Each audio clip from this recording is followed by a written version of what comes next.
दास के द्वारा हमारे बीच में रखा जाएगा।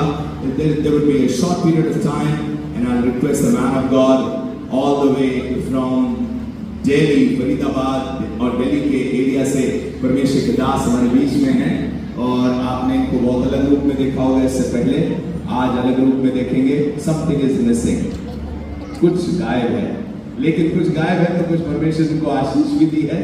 So without much ado, मैं 3 नाम लेना मांगता हूँ, उसमें से एक नाम परमेश्वर के वचन को शेयर करेगा और बाकी के 2 नाम जो उसके बाद के होंगे वो आकर उनको ग्रीट करेंगे। So I request Pastor Ashish Newton, who is also part of Bishop Council of Assemblies of Believers Churches in India, to please come up on the stage and share what the Lord has laid upon his heart for 10 minutes.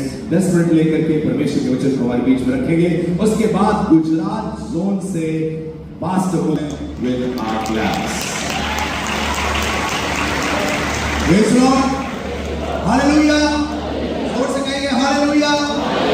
हमारा बहुत महान है, बहुत अच्छा लगता है जब हम यूएफएम में आते हैं, क्योंकि हम देखते हैं इस बात को कि परमेश्वर अपने लोगों के बीच में, हम लोगों के बीच में किस तरीके से सामर्थ के काम करता है। आमीन, हालेलुया।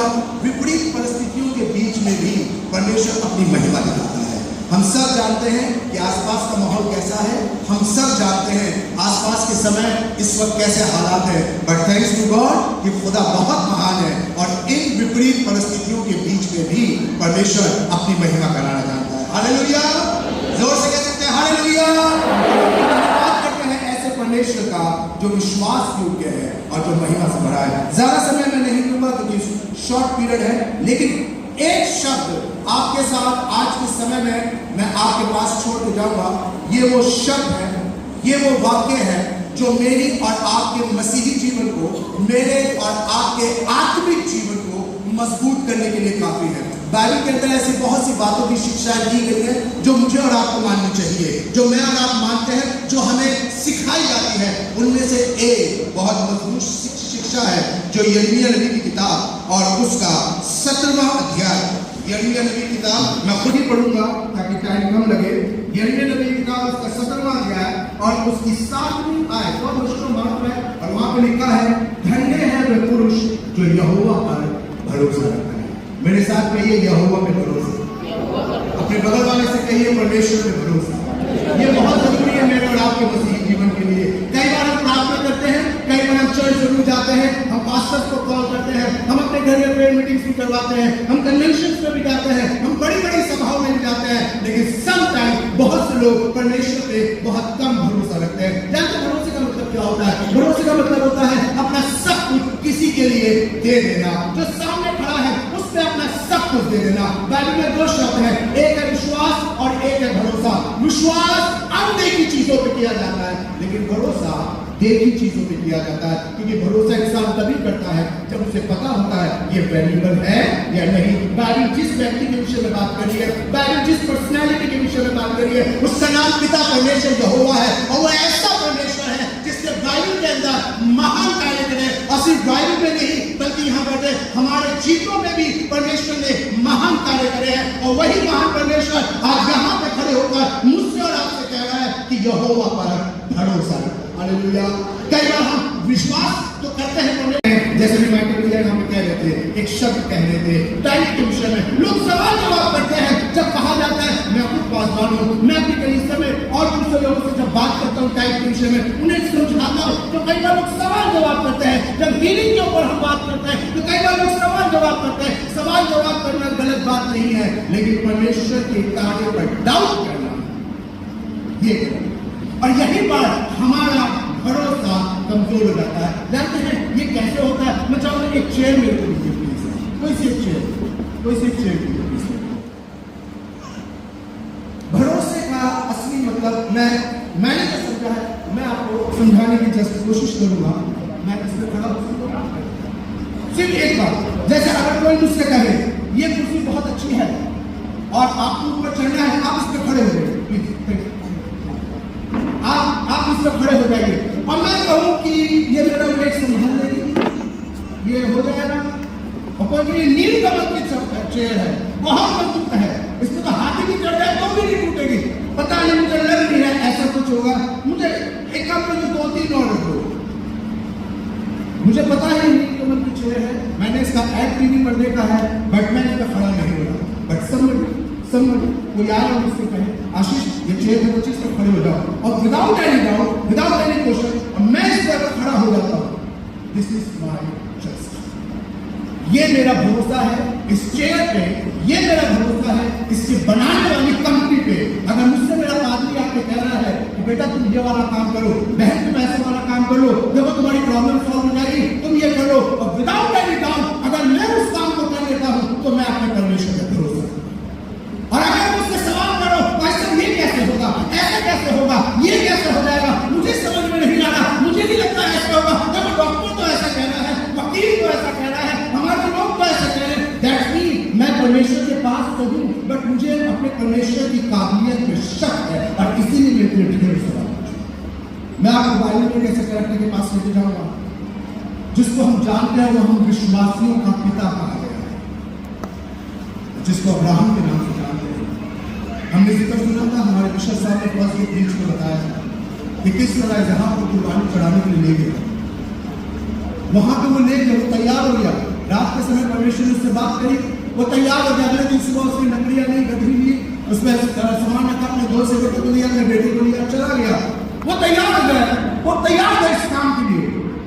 लेकिन कोई पूछे वो तैयार कैसे था इस काम के लिए, वहां पर शायद स्पेसिफाई नहीं किया है, लेकिन जब इब्रानियों की किताब पढ़ते हैं और उसकी 11वें अध्याय में जाते हैं और उसकी 18वीं, उसकी 19वीं आयत में आते हैं, तो वहां पे एक शब्द लिखा है क्योंकि उसने मान लिया, उसने मान लिया, जो मुर्दों में से जिंदा कर सकता है वो मेरे बेटे को भी जिंदा।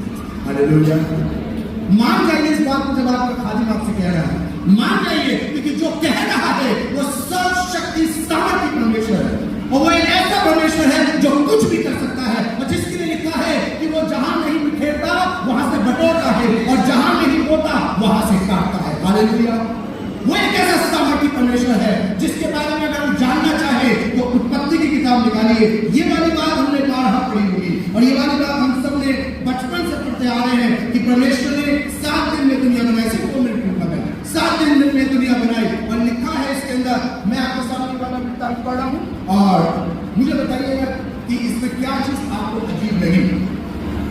11वीं आयत, 9वीं आयत, फिर परमेश्वर ने आकाश के नीचे का जल एक स्थान में इकट्ठा हो जाए, सूखी भूमि दिखाई दे, वैसा ही हो गया। परमेश्वर ने सूखी भूमि को पृथ्वी कहा, तथा जो जल इकट्ठा हुआ था उसको समुद्र कहा। परमेश्वर ने देखा अच्छा है। फिर परमेश्वर ने कहा पृथ्वी पे हरी घास तथा उनके बीज उन्हीं में से एक एक जाति के अनुसार पृथ्वी पर हो, वैसा ही हो गया। परमेश्वर ने कहा बहुत अच्छा है। इस प्रकार पृथ्वी से हरी घास और छोटे छोटे पेड़ जिनसे अपनी अपनी जाति के अनुसार बीज होते हैं, फलदायी वृक्ष जिसके बीज एक एक जाति अनुसार उन्हीं में होता है। और परमेश्वर ने देखा कि अच्छा है। तब सांझ हुई, भोर हुई, इस प्रकार तीसरा दिन हुआ।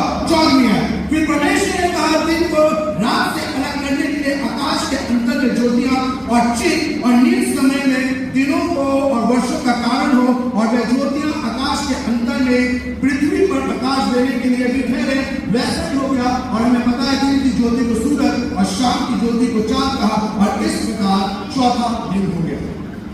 इसमें कुछ आपको अजीब लगा? सब सही है ना?